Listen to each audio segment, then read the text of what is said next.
Welcome back to another video on the channel. We have reached the semi-final stages of the Dubai Open. Yesterday we saw the two big names of the draw exit, Roger Federer and Dominic Thiem. So it's kicking off by looking at the first semi-final, Roberto Bautista Agut against Andre Rublev.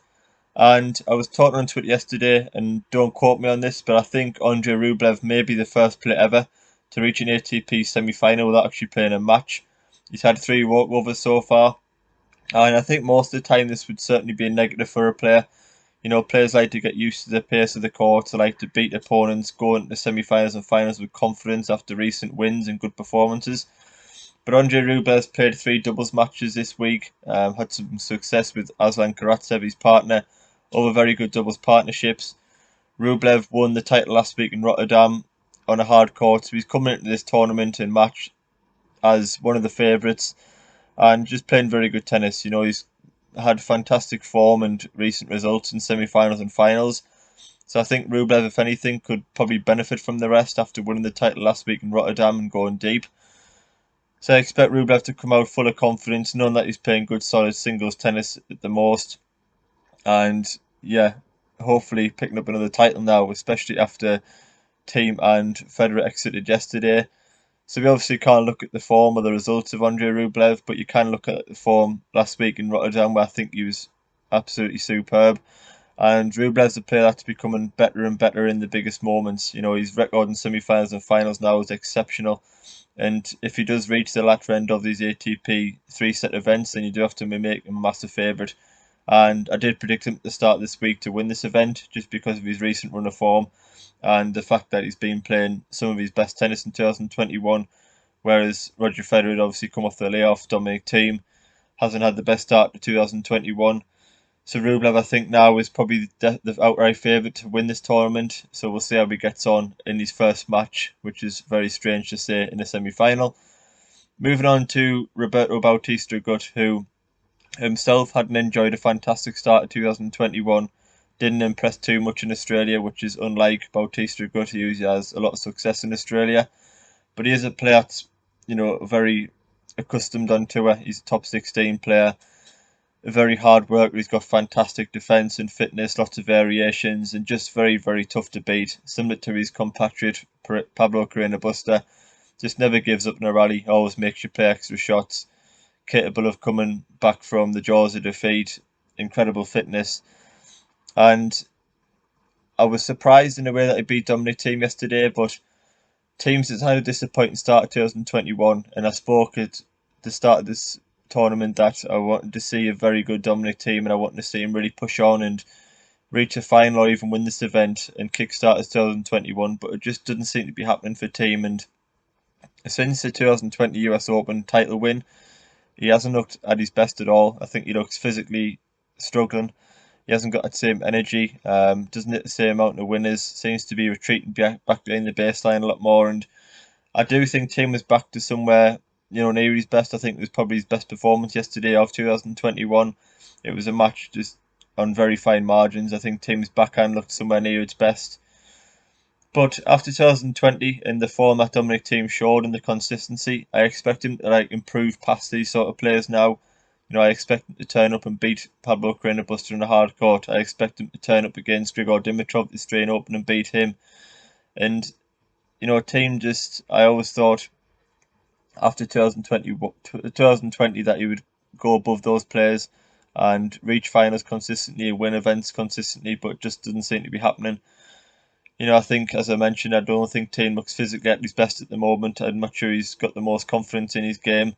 So hopefully he can refine that form going into the clay court season. We know he's had fantastic results at the French Open in the past and at the clay court events. So hopefully he can find some of his best form and, you know, relive some of that 2020 form that he showed and win some events, because he is such a fantastic player. And it would be disappointing for Thiem not to back up that 2020 with some amazing results in 2021 as well. But it wasn't a terrible performance by any means of Dominic Thiem yesterday. You know, he's up against a very, very good player in Bautista Agut, and it was separated in a couple of points.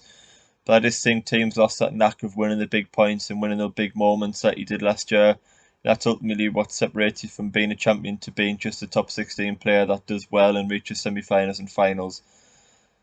But Bautista Agut, to his credit, I thought he was very good. You know, he backed himself from the baseline, he used his variations, he won the big points, and he fully deserved that win against Dominic Thiem yesterday. Looking at this match in terms of winner, I think it's very interesting. I think from the baseline, you probably have to favour Rublev just because of his consistency and his ground stroke. He probably hits a bigger ball than Bautista Agut, particularly on the forehand side. I think Bautista Agut has more variations to his game. I've been critical of Rublev in the past that his backhand slice and net play perhaps isn't good enough to even challenge for Grand Slam titles, which will be his aim in the future. So if Bautista Agut can switch up the paces, attack the net himself, try and big Rublev in where he's perhaps not at his best, then it could be very interesting. And Bautista Agut has that immense fight spirit, fitness, never say die attitude. So I do think he'll draw the absolute best out of Andrei Rublev. But just with the consistency and the form that Rublev's shown and the performance levels, I am going to predict Rublev to come through this one in straight sets and reach another ATP event final. So moving on to the other side of the draw, Basilashvili against Taylor Fritz, and this is certainly not the semi-final I predicted in my preview video of this event. So Basilashvili came through a match against Roger Federer yesterday. And I just want to touch on Federer and just talk about his comeback. I think it's been a very, very good week for Roger returning. You know, he's played 6 sets of tennis, played at a pretty high level in all 6 of those sets. Yesterday he did struggle more with the serve. I think he's got a shoulder issue, so hopefully that isn't anything long term. I think the forehand definitely needs work. There's some definite time issues there. The backhand looks very good. I think his timing at the net and his overall skill at the net is never going to go away. You know, he's got some fantastic touches. He reads play brilliantly well. He's still a joy to watch, and he always will be. But I think overall a successful comeback, you know, for Federer. He's played 2 pretty long 3-set matches. He's competed in all those sets. He's won sets. He's won big moments. He said himself he was surprised at how well he performed in the big moments, which is great to see. And it's definitely a good starting block, and there's definitely a place to build there for Roger. He's taking next week off from Dubai to train. Probably put some recovery in there as well from the shoulder.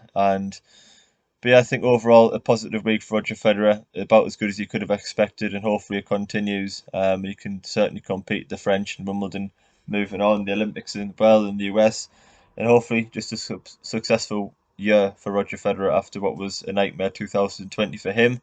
But great to see him back in court, fit, firing, and well, which is most important.